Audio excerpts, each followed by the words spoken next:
These questions ask us to underline the keywords, which I'm not a big fan of because every word here is a keyword or else you can't make the expression, but this is something that we got to do according to the textbook.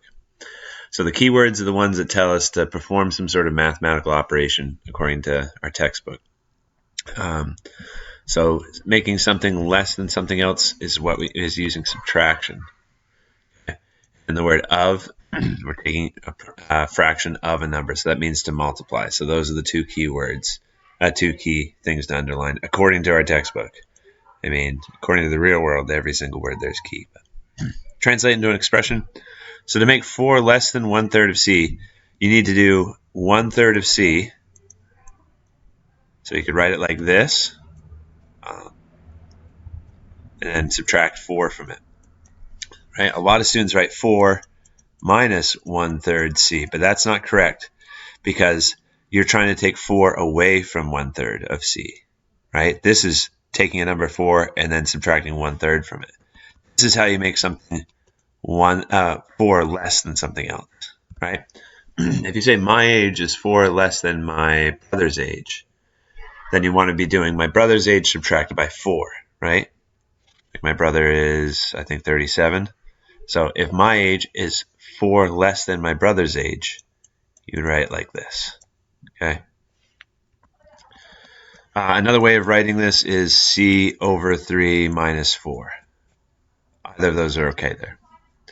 Keywords again, I think it's just times the quantity of, oh man, I'm going to look it up after to make sure, but the quantity of also needs to be underlined.